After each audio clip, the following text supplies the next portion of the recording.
राध्या और प्रथम की जिंदगी अब एक नई दिशा पकड़ चुकी थी, जहां कभी छोटी छोटी बातों पर झगड़ने वाले ये दोनों अब एक दूसरे को बिना बोले समझने लगे थे। लेकिन इसी बीच कहानी में जबरदस्त मोड़ आता है जब राध्या की तबीयत अचानक बिगड़ जाती है और पूरे मित्तल परिवार में हड़कंप मच जाता है। प्रथम उसे गोद में उठाकर अस्पताल की ओर दौड़ता है और रजनी हाथ जोड़कर भगवान से प्रार्थना करती रहती है। तभी डॉक्टर बाहर आकर बताता है कि राध्या प्रेग्नेंट है।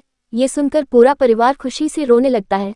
प्रथम राध्या का हाथ पकड़कर कहता है कि आज तुमने मेरी जिंदगी को रोशन कर दिया है और अब मैं तुम्हें कभी किसी परेशानी में नहीं पड़ने दूंगा। वहीं दूसरी तरफ दादी के मन में पुरानी नफरत फिर से जाग उठती है और वह सोचती है कि यह लड़की चाहे घर को वारिस दे दे लेकिन मेरी बहू कभी नहीं बन सकती।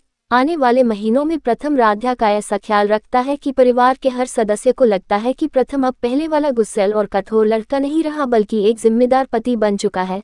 रजनी हर रोज राध्या के लिए लड्डू और पौष्टिक खाना बनाती है, जबकि दादी एक कोने में बैठकर बस यही प्लान बनाती है कि बच्चे के जन्म के बाद वह किसी भी तरह राध्या को घर से बाहर करवा देगी। इसी बीच घर में बेबी शॉवर की तैयारियां होती हैं और मित्तल परिवार उत्सव जैसा माहौल बना देता है।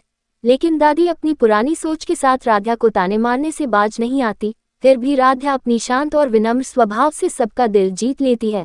महीनों के इंतजार के बाद आखिर वह दिन आता है जब राध्या को अस्पताल ले जाया जाता है। पूरे परिवार की धड़कनें तेज हो जाती हैं। प्रथम बेचैनी में पूरे हॉस्पिटल में इधर उधर घूमता रहता है और रजनी भगवान के आगे हाथ जोड़कर रोते हुए कहती है कि मेरी बहू और मेरा नन्हा बच्चा बिल्कुल स्वस्थ हो।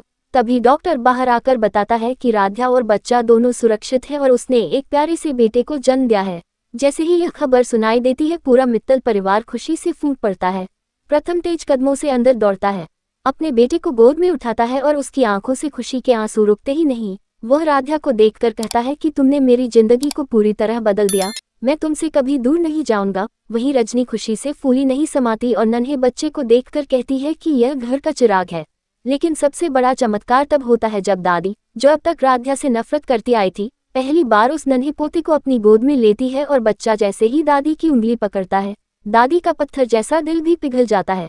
वह कांपती हुई आवाज में कहती है कि यह मेरा पोता ही नहीं बल्कि मेरा सहारा है, मेरा गर्व है। और आज मैं मानती हूँ कि राध्या इस घर की असली बहू है, क्योंकि इसने घर को सिर्फ वारिस ही नहीं दिया बल्कि इस परिवार में प्यार और एकता वापस ला दी। और इसी तरह मित्तल परिवार में हर गलतफहमी खत्म हो जाती है। प्रथम और राध्या की जिंदगी में नया अध्याय शुरू होता है। दादी अपनी सोच बदलती है, रजनी हमेशा की तरह घर को खुशियों से भरती है और पूरा परिवार मिलकर उस नन्हे बच्चे के साथ नए सपने बुनने लगता है। लेकिन कहानी यही खत्म नहीं होती, क्योंकि आने वाले दिनों में इस बच्चे की वजह से मित्तल परिवार को और भी बड़े फैसले लेने होंगे और कुछ पुराने राज भी उजागर होंगे जो परिवार की नींव को हिला सकते हैं, पर साथ ही प्यार की नई ताकत भी दिखाएंगे।